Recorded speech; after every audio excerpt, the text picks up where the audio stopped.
திமுகவிலிருந்து திருமாவளவன் திடீர் நீக்கம், ஸ்டாலின் கொடூர நடவடிக்கை.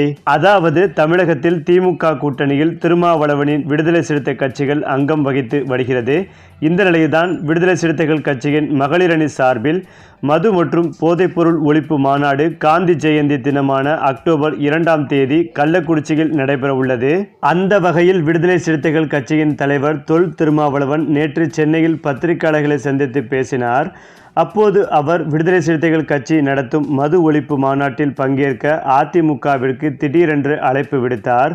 இது தொடர்பாக திருமாவளவன் பத்திரிகையாளர்கள் சந்திப்பில் கூறியிருப்பதாவது: அதேபோல் இந்தியா முழுவதும் தேசிய மதுவிலக்கு கொள்கையை அறிவிக்க வேண்டும். மதுவிலக்கு கொள்கையால் ஏற்படும் நிதி இழப்பை சரி செய்ய மாநில அரசுகளுக்கு மத்திய அரசு சிறப்பு நிதி ஒதுக்கீடு செய்ய வேண்டும். தமிழக அரசு விடுதலை சிறுத்தைகள் கட்சி வைக்கும் கோரிக்கை என்னவென்றால், மதுக்கடைகளை முற்றிலுமாக மூட கால அட்டவணையை அறிவிக்க வேண்டும். குறிப்பாக மனித வளத்தை முற்றிலுமாக பாதிக்கக்கூடிய மதுவை அரசே விற்பனை செய்வது என்பது இந்த தேசத்துக்கு விரோதமான செயல். 2016 தேர்தல் அறிக்கையில் கூடிய கொள்கைகளை உயிர்ப்பிக்க வேண்டும். முழு மதுவிலக்கு கொள்கையை நடைமுறைப்படுத்தக்கூடிய செயல் திட்டங்களை வரையறுக்க வேண்டும். மேலும் திமுகவிற்கு மதுவிலக்கு கொள்கையில் உடன்பாடு உண்டு, அதிமுகவிற்கும் உடன்பாடு உண்டு.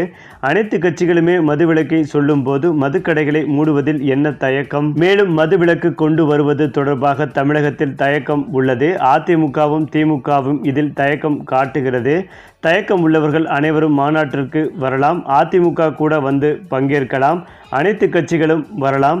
மது ஒழிப்பில் உடன்பாடு உள்ள அனைவரும் ஒரே மேடையில் நிற்க வேண்டிய தேவை உள்ளது. இந்த நிலையில்தான் விடுதலை சிறுத்தைகள் கட்சியின் மது ஒழிப்பு மாநாட்டில் பங்கேற்க அதிமுகவிற்கு அழைப்புகள் விடுத்தாலும் கூட அதனை தேர்தலுடன் ஒப்பிட வேண்டாம் என்று திருமாவளவன் கூறியிருந்தார்.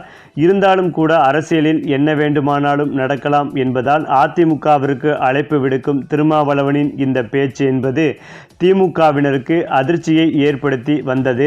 அதோடு தற்போது ஆளும் கட்சியாக தமிழகத்தில் திமுக தான் இருக்கிறது. இதனால் இந்த மாநாடு மூலம் தமிழகத்தில் பூரண மதுவிலக்கை கொண்டு வரும் வகையில் திமுகவிற்குத்தான் அழுத்தம் கொடுக்கப்பட உள்ளது.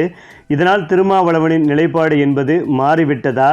அவர் அதிமுகவுடன் கைகோர்க்க தயாராகி விட்டாரா என்ற சந்தேகத்தை எழுப்புகிறார்கள் அரசியல் விமர்சகர்கள். இந்த நிலையில்தான் திமுக கட்சிக்கு எதிராக திருமாவளவன் செயல்பட்டு வருவதாலும் கூட்டணி தர்மத்தை மீறியதாலும் திருமாவளவனை திமுக கூட்டணியிலிருந்து நீக்கிவிடலாம் என்ற முடிவில் திமுக தலைமை முடிவெடுத்துள்ளதாம். ஸ்டாலின் தற்போது அமெரிக்காவில் உள்ளதால் அவர் சென்னை திரும்பியதும் திருமாவளவன் நீக்கம் குறித்த அதிகாரப்பூர்வ தகவல் வெளிவரும் என்றும் எதிர்பார்க்கப்பட்டு வருகிறது. இந்த தகவல் திருமாவளவனை அதிர்ச்சியடைய வைத்து வருகிறது.